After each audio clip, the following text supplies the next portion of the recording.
Hello everyone and welcome to Let's Talk About Ice Show. This is a weekly talk show on Facebook that deals predominantly with ice addiction. Here you have the opportunity to listen to guest speakers, share their lived experience of ice addiction in the hope that sharing can help others. The various guest speakers come from all walks of life, which shows ice addiction can happen to all types of people. Our target audience are people in active addiction or recovery, as well as family members or friends that are looking for support and advice for a loved one who is affected by ice addiction. Throughout the show, we will feature numbers and websites for those seeking further assistance, as well as answering any questions you may have that can be sent via the show's commentary. We want people to know that there is help and that there is life after addiction. Well, tonight we've got Craig. We're going to be interviewing Craig and also Bella. So welcome, guys. We'll start with welcome you first, Craig. How are you, mate? Good, thanks, Benny. Yourself? I'm well, thank you. Bella, how are you? Yeah, I'm good, thank you. That's good, that's good. All right, so Craig, tell us a little bit about yourself, mate. Where you're from, where you grew up? I was born in Goulburn. Yep. And had a bit of a traumatic upbringing. And when my parents parted ways, I moved here with my father and my brother. Yep. And my sister and my mother stayed in Goulburn, and yeah, I've been in my teens. I was back and forth, getting in with the wrong crew down in Goulburn, and Yeah, right. yeah. So at the moment, I've been Coffs based. So, okay, so your childhood was in Goulburn. Yeah, What was your childhood like? not very good. No? No. I've seen and heard a lot of stuff that Yeah. nobody should. So did that begin within the household, within the family unit, and you were a young child? Yep. And associates like mum and dad's friends and whatnot. So Right. yeah. Yeah, and I can relate, I have similar sort of experiences. So growing up in Goulburn, how big's Goulburn? It's a hole. Is it? Yeah. The jail's in Goulburn, isn't it? Yeah. I went there for 2 weeks on remand, but yeah, no, it's It's a cold place, isn't it? yeah, it's very cold, and then it's very hot in summer, and all it has is a jail, police academy, and an abattoir. Yeah, right. So the abattoirs is the sort of the main resource. Yeah, well, yeah, I worked there a few times. Oh, and you did, yeah? yeah, as I was going back and forth through my Yeah. sort of 15 to 24 Right. years of age. So I guess, because I worked in an abattoirs growing up, and I guess surrounding that culture, if you haven't been introduced to that sort of that drug scene, you soon will be working in those sort of areas. And that's nothing against people that work in meatworks. But what I found,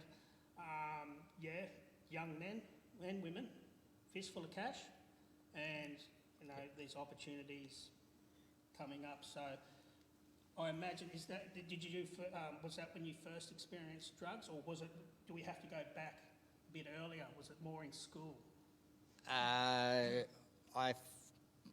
I'm primarily alcoholic, Yep. so I drank on a daily basis from when I was 15. Yep. So it is a little bit back further. Yep. But I would take beers to work with me and put in my locker, and then ask the foreman Yeah. at the abs, like, could I please go to the toilet? And I'd really go and Have a scull drink. go, yeah, and then come back.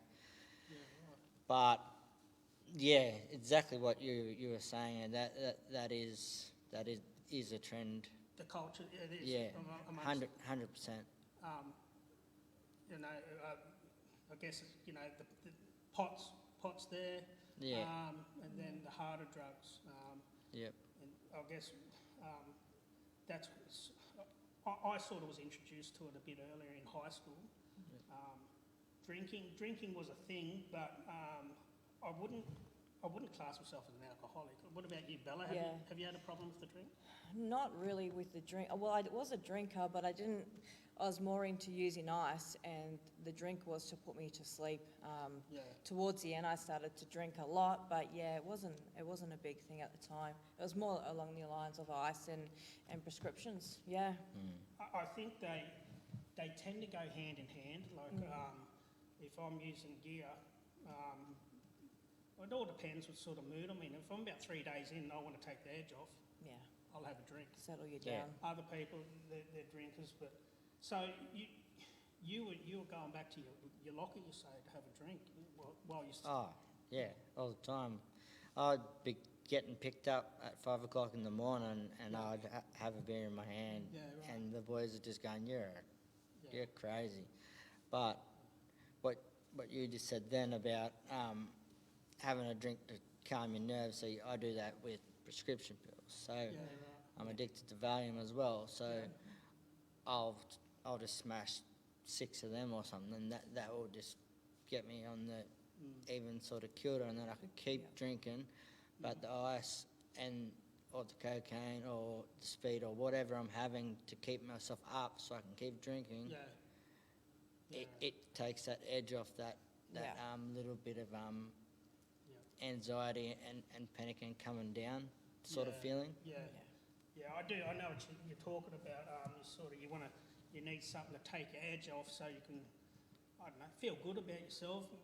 Give you a chance to interact with people. To be able to talk to people, because I think we get in our heads that the paranoia, it creeps around. Guys, we just apologise. We've got a little microphone with us at the moment. We're hoping everyone can hear us okay. I'll turn that around a bit more. So we just had a few technical issues earlier, so hopefully everyone can hear us. In that note, I'll just quickly say a couple of numbers. Do you want to do the numbers? Yeah. Okay. Well, these are numbers that you can contact for loved ones if you have any problems with ice addiction. So it's 1-800 No to Ice. Family support is 0481 844 555, and anti-ice campaign head office is 075665 6063, and the new anti-ice op shop is 130 Scarborough Street, South Grafton. Southport. I did this last time. I'm sorry. Southport. Don't go to Grafton. I don't even That's know where if I'm they have a Go to Scarborough the Gold Coast. Gold I can't even that's say it all right. All right. So we'll go back a bit. When did you leave school, Craig? Year 10. I don't know how I passed, but And what happened after school? Did you go working straight away or No. no? I was always because of the music I listened to and the people I hung with. I was always a try-hard gangster. Yep. So I Bit of NWA. Easy was one of my favourites back then. Yeah. But I got in with the wrong crew when I went down to Goulburn one time and started getting hotties, which is stealing cars and all sorts of things like that. So knocking around with the boys, doing getting into mischief, taking cars, Fighting, just being a yahoo. yeah. And so what was there drugs at that time?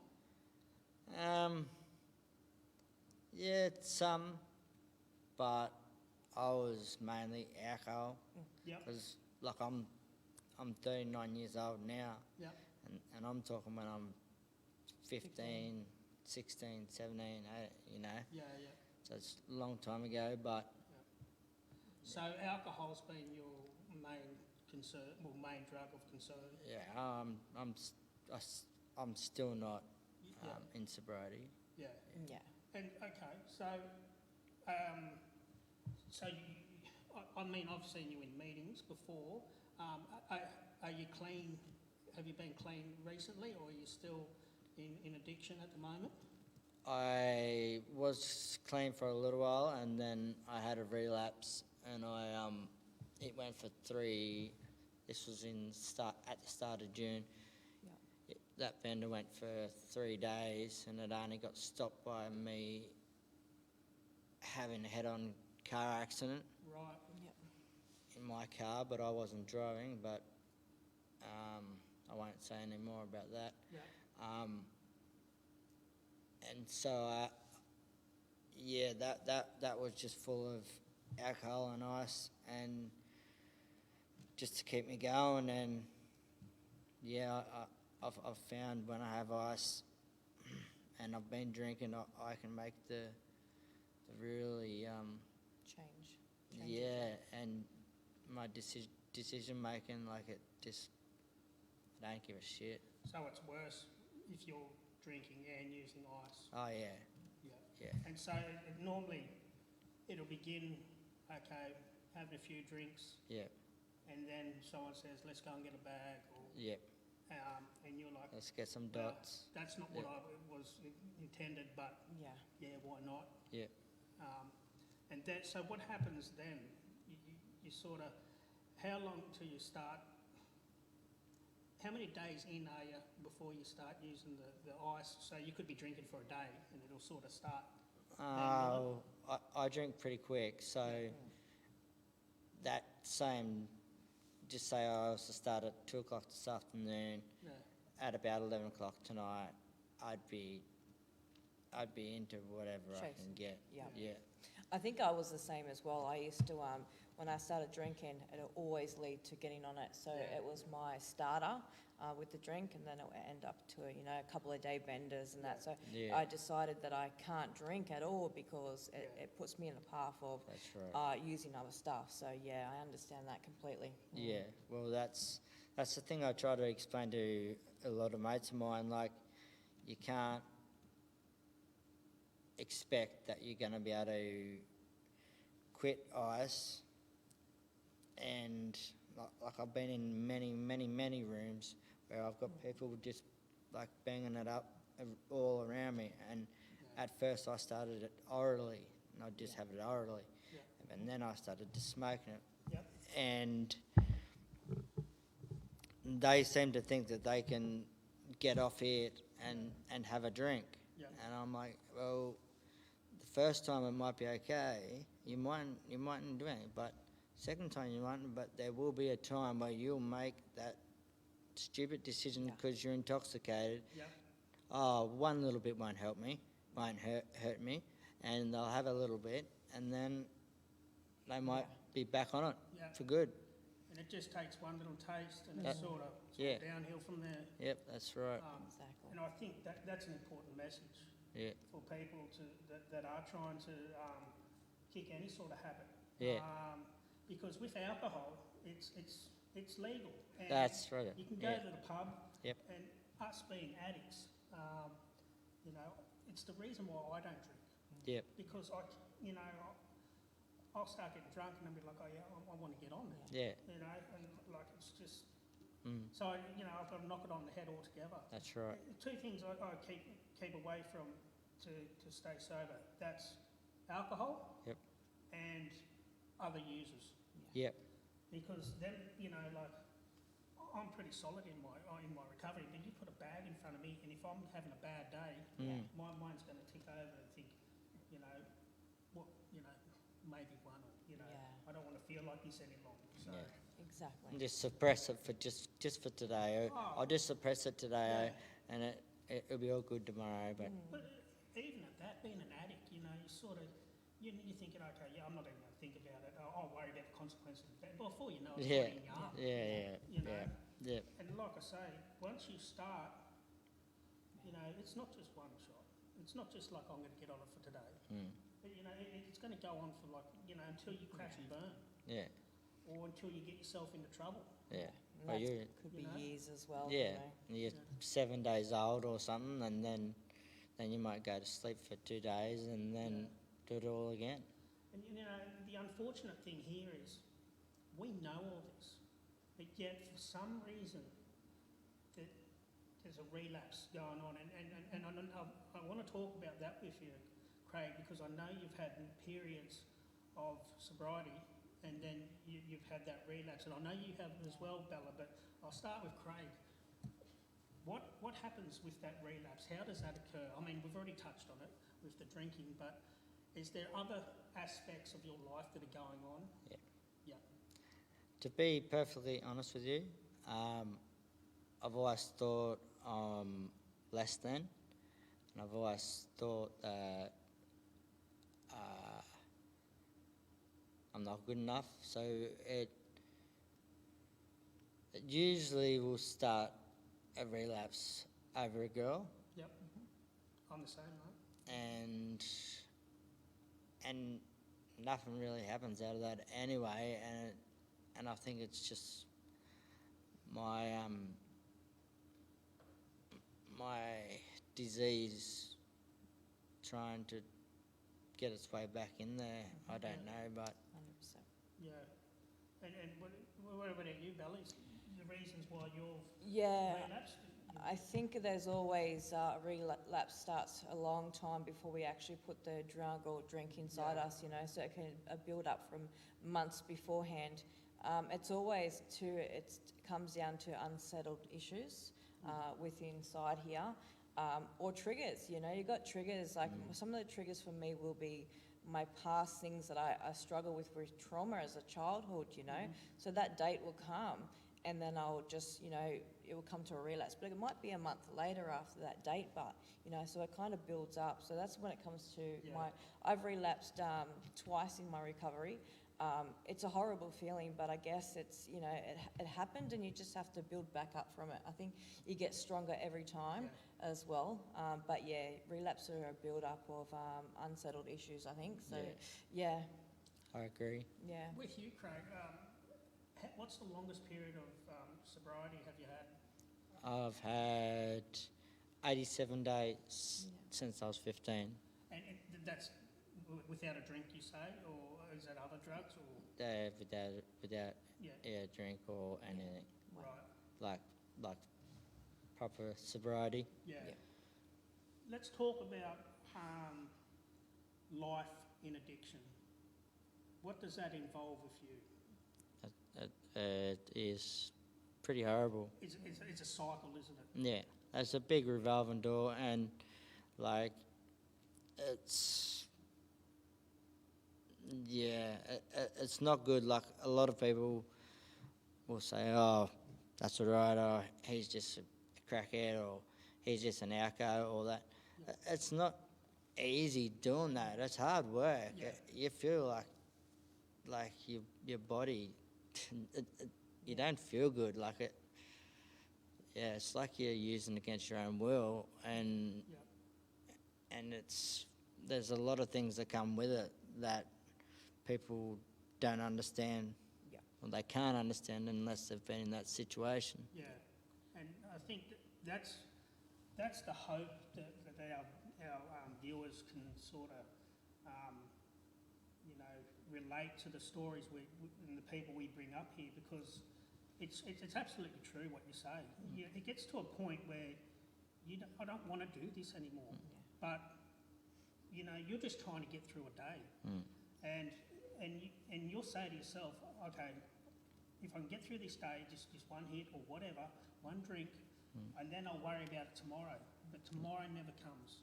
Yeah. You need to address it right there and then. And this is why we have these sort of shows, because each of us can experience. We know what it's like on that life of addiction. It's a horrible cycle, and there's people out there. A lot of people, they don't make it. They take their lives, and it's unfortunate.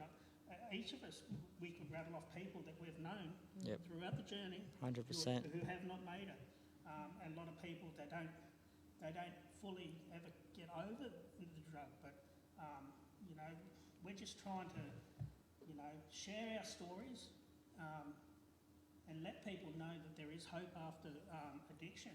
I know I've been clean for 2 years. Bella?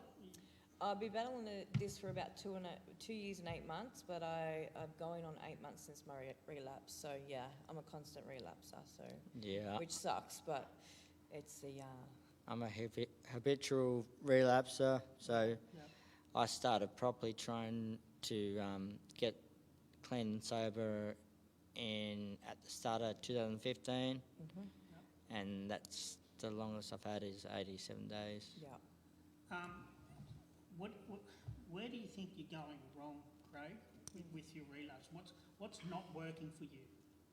You touched on relationships, maybe. Yeah, probably there's a fair few things. Probably a bit of self-pity. Is there like trauma there? Like Yeah, there is trauma. There's a lot of trauma that I haven't dealt with. Yeah. That does have to be dealt with, and yeah, that is that. Yeah. Yeah. And then I justify a lot too. Yeah. Like if something's happened with my ex-wife and I can't see my daughter, Yeah. it's good an excuse. Yeah. And so you're going to self-destruction mode. Yeah. In a sense? And then I won't be home for 5 days, and then I'll rock home, and then I'll sleep for 2 days. Yeah. Just knocking myself out with pills just so I can go to sleep. Is your addiction? Are you very you're isolated? Yeah. You do this by yourself most times. Oh, I do. I stay in my room a lot, Yeah. but when I will go out with a mate or mates or whatever, but then they make the right decision to go home. And once I have anything in my system, all bets are off. Yeah. So I ain't going home. Yeah. So I end up out, and I'm out with the ones. Well, I didn't want to say that, but yeah, the crackheads, and then I'm with What them. happened? That, Birds yeah, of a feather flock together. yep, that's it. Yeah. And that sort of how Yeah. that goes. Yeah. Yeah. Yeah, and so and it's just a vicious cycle that goes on. And It is. friends and relationships. How are your relationships with people? Yeah. Well, I don't have that many friends that are proper friends. Yeah. And the ones that are proper friends have told me they won't speak to me if I touch Yeah. I again. Yeah. So I have been substituting with cocaine, Yeah. which I don't think is a better thing. It's more expensive, but it's cool. It's cool. It's like a replacement from Yeah. the actual. Yeah. And it feels totally different. Yeah, it does. It does. It does mellow. So why do you think these people are sort of not wanting to be around you? Is it the way you become, or the things you've done, or They just know that that's not me, and that yeah, they don't want me to be like that, and they just get fed up. Like my family, I'm very, very lucky that I've got the family that I do. yeah, Like it's crazy. so your family unit, your parents and Yeah. your siblings, they Yep. support you. 100%, Yeah. always. That's a good thing. Yeah. Well, I've always got the biggest support network. I don't have any excuse. Yeah. Yeah. So you have siblings? Yeah. Have they ever had issues to your extent? Not to my extent. My brother did, drink about 70 beers a week, Yeah. but they were after work. He never had a sick day. Yeah. I don't think in the 23 years he's been there he's had a sick day. So he's a functioning alcoholic. Oh no, he's stopped now. He hasn't totally stopped. He has I think he has 3 days off a week, and then Yeah. the other days he limits himself to 4. Yeah. Yeah. And my younger sister, she's actually going downhill, but yeah, with the prescription medication. Oh, yeah. Yeah. And so you mentioned the prescription medication. Mm. That's something you obviously have to go to the doctor and he prescribes to you. I don't need to. You could just You get it know, off the you streets, can get it. yeah. I can get it easy. Mm. And so that's to take the edge off as well.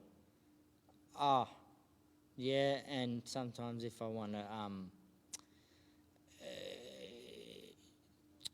detox myself, Yeah. I've done that heaps, and that's when I'll get up to 60 days or something. Yeah. But I'll detox like for 5 days, and then I'll start going to meetings, because the door does get narrower and narrower, and you sort of don't want to go back, and then you're thinking all these reasons why you don't need to go back, and why can't I just quit by myself? And surely I can. Yeah. Mind works against you sometimes, isn't it? Yeah, 100%. Yeah. So your behaviour, how selfish does it become? Is it just all about you at that time? My last sponsor in NA, we were doing the steps, and we were using the book from Adele, Yep. and it opened my eyes up on how self-centered and selfish Yeah. I was. Yeah. And I probably still am to a certain extent. I didn't realise it. Yeah, you don't do you? It's sort of, and when you sort of look back on it, you think, oh, you know, like, was I really that bad? Yeah, You know, and you're sort of mortified by your behaviour because yeah, it's normally people that you love and care about. yeah. That do everything for you, and then Yeah. you don't even, And it's difficult. ask how they're going. How have you Yeah, been? yeah. How have you been, Mum? It's all about my Yeah, problems. yeah. You don't even consider whatever they might be going through. Yeah. And it's not that you purposely go out to hurt the people. It's not something you do directly. It's it happens in the background. You know what I mean? It's something that sort of I think it's that whole evil aspect to this drug. You know, it sits and lurks. You know, your selfish behaviour. Yeah. It's all about me, and you sort of, I'm not. They need to just leave me alone, and whatever. And then you know something will happen. I haven't got enough money for my rent or whatever. Yep. Who do you go and see? Mum and Yep. dad, whatever. You know. And I can always get money, Yeah. and that's not enabling. Like before it used to be enabling when I was younger, but at the moment it's not. So yeah, it's Well, depends what I ask for and what I say it's for, because I obviously lie and manipulate and Yeah. do what you do. Yeah. guys, I'll just remind us. They may not be able to hear us, so we'll speak up when we talk into the microphone. Did you ever experience psychosis episodes? Yeah, I think I have. Yep. Yeah. Yeah. It'd probably be more the blacking out if it's alcohol related. Yeah, I've had a couple of really weird psychotic Yeah. episodes with alcohol, and yeah, I actually had a bit of psychosis when I was very young, when I was very young, Yep. and I look back on it now and I can realise and I understand how much I believed all this stuff and I thought it was true, and Yeah. it's really it's a bit scary, eh? It is, Yeah. because you're in that realm where you're in fantasy and reality, and it's sort of mingled, and it's quite dangerous because some of the things you're not believing, Yeah, are true, and some of the things that you do believe aren't true. What Yeah. about you, Bella? Did you experience anything like that? More of the shadow people I used to see a lot. So yeah, I used to trip and see things that Yeah, I've Yeah. been doing that lately. yeah, I see that a lot. True. Yeah, very terrible feeling, you know. So when they're always around and you think, yeah, Yeah, we used to call them the wiggy people. yeah, And it's normally a shadow, yeah, it's or the outlay of black the shadow. Yeah. And it'll catch you in the glimpse, in the corner of And your then he's peripheral. And it's from lack of sleep. yeah. And you'll see it move and it'll take like a form, you know. Mm, It's scary because you actually, you know, even though you sort of, okay, I know I'm sort of yeah. 5 days up, Mm, but something tells your brain, you know, to react to that being there. So yeah. you're in this in-between sort of zone where, yeah, I know I'm you know, hallucinating. That's if you're lucky enough to recognise that, but then Yeah. you're still reacting to these strange and wonderful and crazy little monsters going Yeah, on. exactly. Yeah, I experienced that a lot actually. That was a big thing for me. And then, you know, of course, you've got the people that we used to call them meerkats because Yeah. they're always Yeah. they're sitting in their lounge rooms Yeah, and they'll be looking through the curtains you carried on. And I always thought it was funny because people like that, 9 times out of 10, they only had like 5 points or something there. It's like the police aren't really going Yeah. to waste their time. yeah, You know, they're not really interested in you. But yeah, it's a horrible feeling. You Yeah. know, whether you got a lot of drugs or not much drugs at all, to have people or you believing people are watching you. yeah. And I suppose that's another aspect we can talk about. You know, being in that paranoid state constantly. You know, or not even paranoid. It's a guilty. Yeah.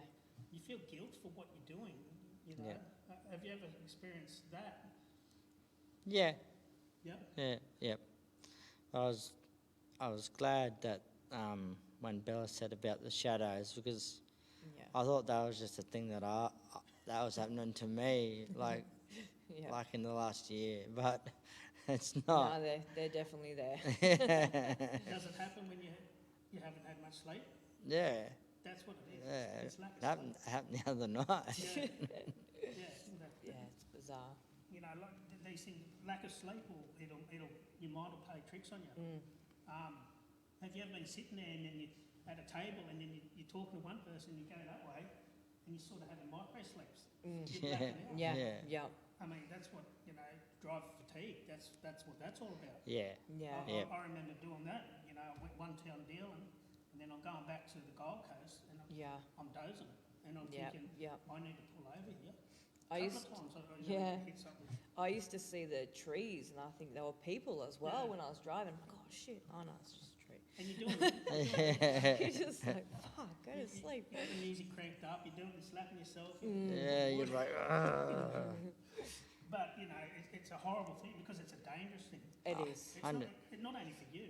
Ah, Yeah. You clean up a family of, yeah, that's right. you know, like, and then, you know, I can't think of anything worse than waking up in a jail cell with a massive hangover, and there's a split second where you're thinking, what have I done here? What am I here for? And then you realise, okay, I'm in Yeah. jail because I've just wiped out a whole family. Yeah. Yeah. That does happen.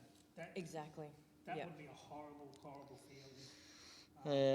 I don't think I could think of anything worse. Yeah. Yeah. I mean, I've woken up in jail cells Yeah. from being a dickhead the night before, Yeah. Same. but Yeah. nothing too bad. You've experienced law? Yeah. Trouble with Yeah. law? Yeah. Tell us a little bit. How old were you when you first started sort of getting in trouble? I probably got first charge when I was 14. 14. Yeah. Over silly stuff? Yeah, that was. Yeah, silly. Yeah. Any drug-related sort of things, or? No, I always sort of got away with. Yeah, I was pretty good at getting away with that. Yeah. But yeah, it was more like breaking enters and stealing cars. Yeah. Like would get the train from Goulburn up to MacArthur and and just get a car there, do a fuel run, and go back to Goulburn. Just something. Just stupid shit. Yeah, but I did. I ended up on remand in Goulburn Oh, okay. Yep. for 2 weeks. So explain to our viewers, and we'll just speak up so they can hear you. Yep. What's remand? Well, it's where depends what criminal offence you've done, Yeah. or how bad your record is. They'll charge you. You'll be charged by the police, and then bail will be denied.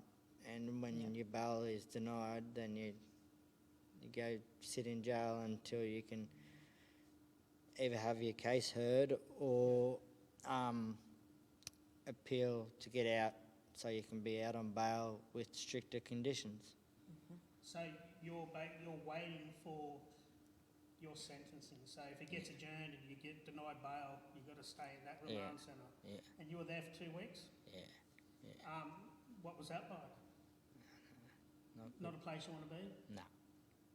Because I guess you're chucked in this boiling pot of criminals, Yep.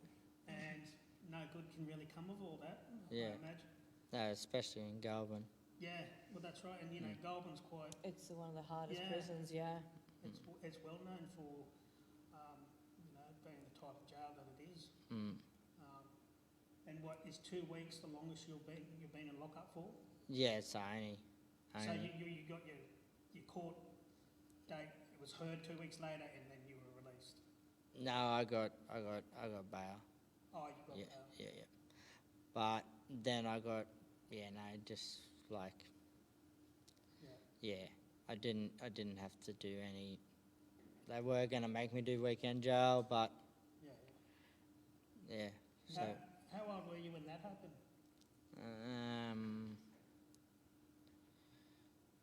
I think 18. So you're quite young. I think it was like September, like 2000. Yep. Yeah. That New Year's Eve. Yeah, okay.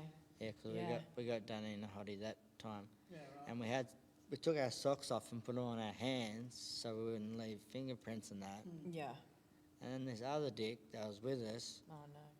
he's gone back and Yeah. lit it on fire. Oh no. And then and we're out in the middle of nowhere. Who would Freak. think a taxi would drive past? So taxis drove past, so we're Yeah, right. putting our socks in our pocket, we're running, and then we get pulled up, and the police were like emptying our pockets. And, why have you got your socks in your pockets? And I'm like, oh no, just hot. Oh, wow. So, and, normally, that's the way it happens, isn't it? Yeah. Murphy's Yeah. Law.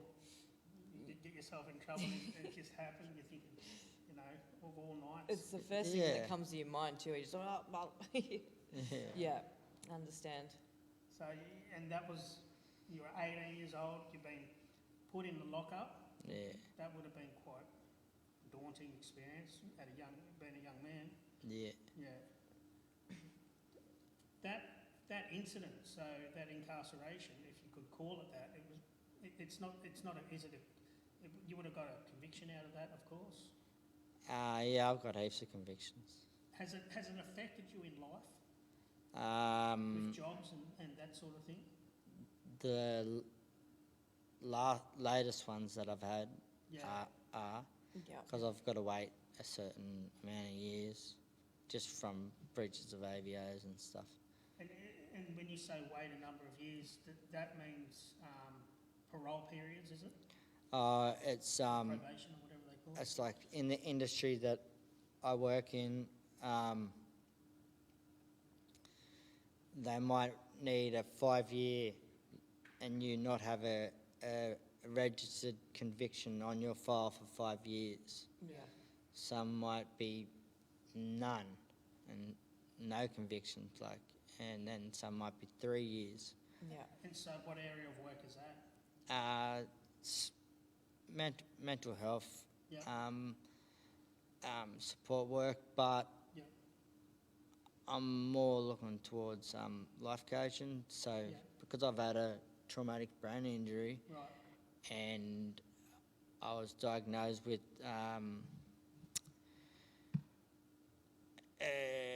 severe panic disorder when I was 15, Yep. and I was also diagnosed with clinical depression, which you get clinical depression from the ages from around 5 to 12, so it's in that childhood, and that will stay with Yeah. you forever.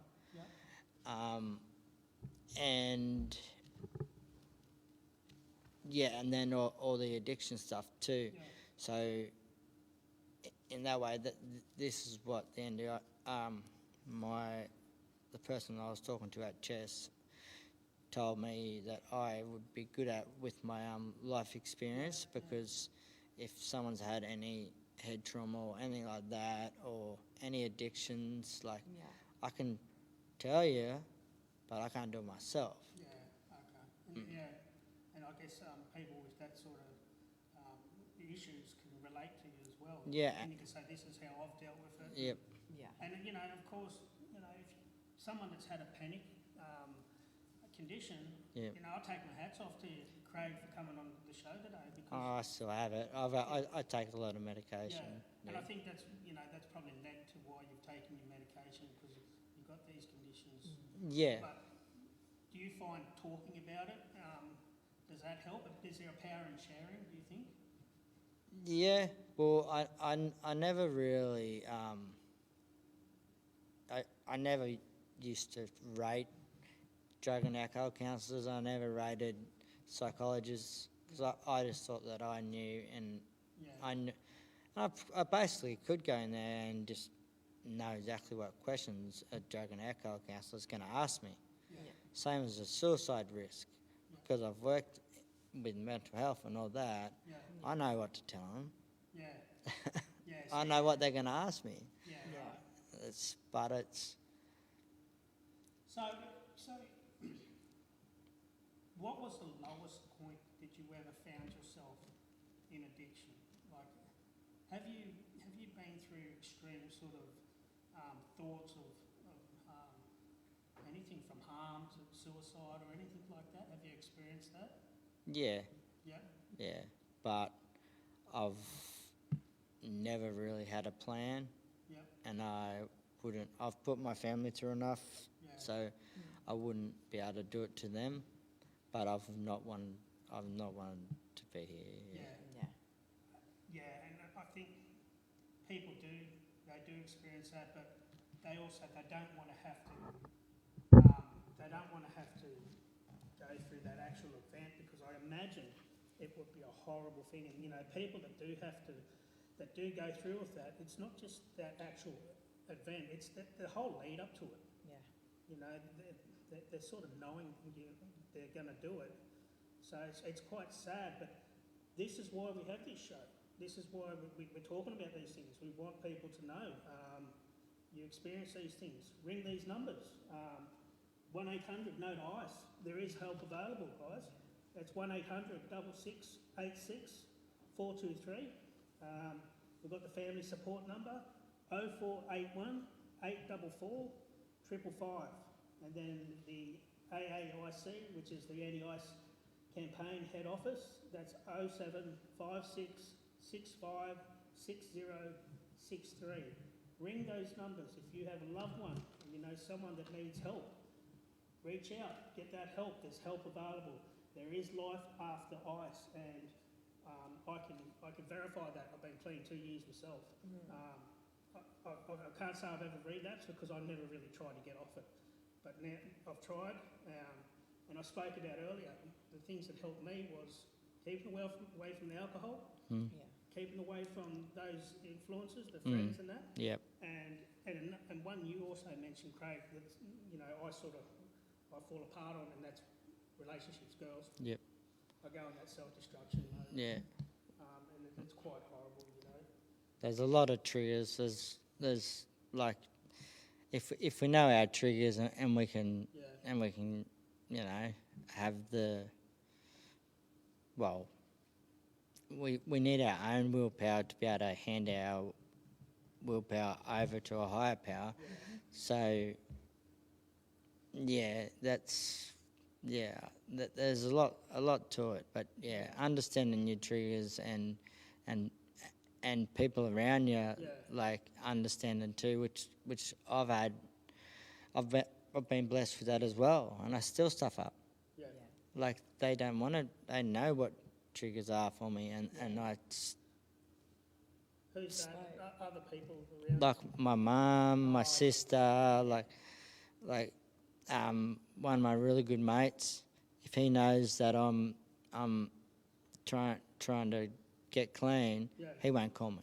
Yeah, okay. Yeah, that's the best Yep. way, yeah. That's a Yep. good thing. Bella, you were going to say something? Yeah, I always say to people, if you like picking up or using, always write why you want to pick up, and that's a way of learning about yourself as well, because it's identifying the triggers to stay away from the addiction, you know. So that's always a good point for me, you know. If you always think about it, just write what is the situation, why do you want to use, why do you want to have a drink, and family or girl or whatever, the house is a mess, whatever the situation is, just write it down, but you will learn to say, all right, so this is a trigger, this is going to happen like this, all right, I've got to back away, I've got to go to the gym instead, or go for a walk, or do something else that's going to keep the mind busy, you know?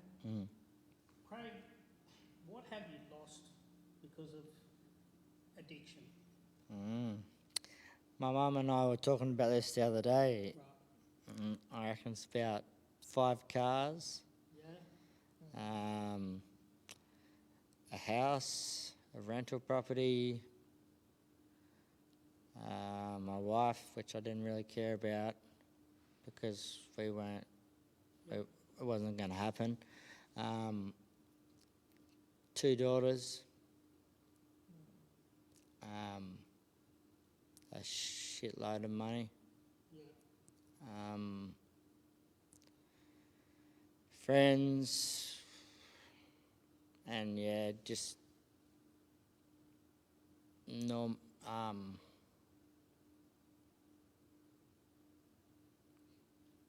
like items, this things, just Takes everything. like, yeah, you have all this nice, cool stuff, and then you got, yeah, Tools, whatever you yeah, that's right, bits and pieces. laptops, stereos, yeah, etc., etc. yeah. You didn't lose your family, your mother and your father, but No, they still will. and that's not everyone's got that. Yeah, I know. I've got a good mother, and she played a big role in having somewhere to come back to, because Coffs Harbour isn't where I used. My parents live here, and then I come back here to clean up, and that's where I've stayed, and that's what's helped me. So having that support network from my family. Bella, you tended to do it by yourself, didn't you? Yeah, I did it all on my own. It was hard, but I got through it. And but my mum's always been good to me. But yeah, it was just I did a lot on my own. Yeah, it was a struggle, but I got there. Yeah, good on you. Yeah. Yeah. Yeah, That's I awesome. take my hats off to people like that, Mm. to be able to do that. What do you think something that people don't know with addiction? I mean, I know you touched on it earlier. You said that people don't understand. It comes to a point where you don't want to. It's not something we go out and purposely want to hurt people and hurt ourselves, but it gets to that point. Is there anything, or do you want to talk more on that you want people to know about life in addiction that they may not know? Well, there would be, but depends what sort of addiction. Yeah. That's Yeah. good. So if you've got a young crowd looking at you right now on the page, what would you say to them if they were thinking about picking up and using, or thinking about picking up to have a drink? You know, is it going to be a long road for them? Is there anything good that comes out with any addiction? Nothing's good that comes out with it at all.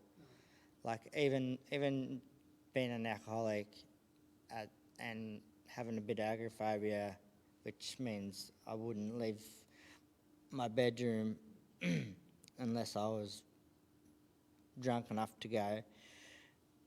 A lot of stuff comes with that. I've got to wake up the next morning and I've got hot beers under my bed ready to go, and I've got to scull them and then vomit up into my bucket that I've got out there, or boil, and until one will stay down, and then I can get back to get drunk again. So, and then you got going to the toilet, and it isn't easy. It's not like everybody thinks, oh, he's just an alcoholic, that's easy. It's not. It's disgusting, like the things you go through. And with ice, don't even think about it. Like it will destroy you. Could be 2 weeks and you have lost everything. And It's exactly right. It's something you need to be, you need to find some way to get over this thing, and different ways to work for different people, but the truth of the matter is most people don't get out of it. I'm just interested because we're talking with someone who was in alcohol addiction. What is it with alcohol that I want the people to know? You don't drink to enjoy yourself. You drink to get drunk, don't you? yes, Yeah. So you're not drinking light beers or anything like that. I- It's a waste of time for you. That sort of I drink to get drunk. Yeah, I drink to suppress, or just to numb myself, whichever. and so you're down those few and try and get yourself and then settle yourself and then get on with the day.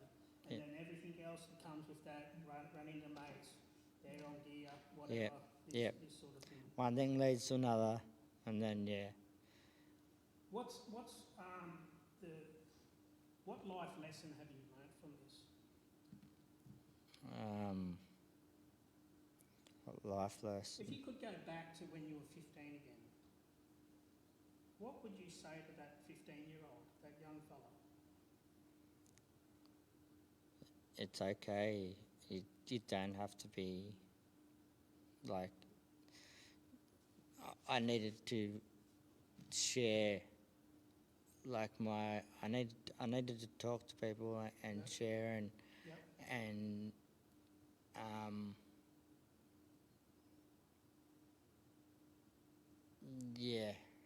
I don't know what I'd say, to be honest. So. I mean, I think about that. I'd say to that young fella, look, if you've got something going on in your life, go and address it. Go and talk to someone about it. Don't try and deal with it by yourself. Yeah, well, that's what I sort of was trying. Yeah, it just didn't come out. Because it's similar. I had issues too growing up. There was dysfunction in the house, Yep. and I didn't know how to deal with it. I was violent when I was younger. Yep. It all come out. Look, Craig, where do you see yourself in 5 or 10 years' time, mate? I know it's a tough question. 5 or 10 years time. I don't know. Where are you going to be? What's your dream? Where are you going to be? I'm going to be doing my business, Viseo, and helping others get to recovery like me. So I'll probably be with her. Yeah, good on you. awesome. Well, hopefully it'll be great. Nah, sorry, but It's that's a tough question, I know. yeah. Because some days we're just trying, it's one day at a time. Yeah. So, it's hard for me to say, I'd love to be doing my sole trading because I've set my ABN back up from when because I used to be a painter before my brain injury, and so I've set that all back up for my to be able to, I can sole trade doing anything, but it's going to be mainly through NDIS, so I'll just sole trade out to them. And Amazing. Look, Craig, you come on in tonight's show, you're upfront, you're honest, you shared your story, we appreciate that. Thank you. In the hope to help people. Yeah. Bella, thank you very much Thank for you, helping thank you. us out tonight. Guys, there's help out there. We hope we can reach out to whoever needs that help. And thanks for tuning in. Thank you, Craig, very much, mate. It was a thank pleasure. you, Ben. Thanks, mate. Thank you, Thanks, guys. Bella. See you later.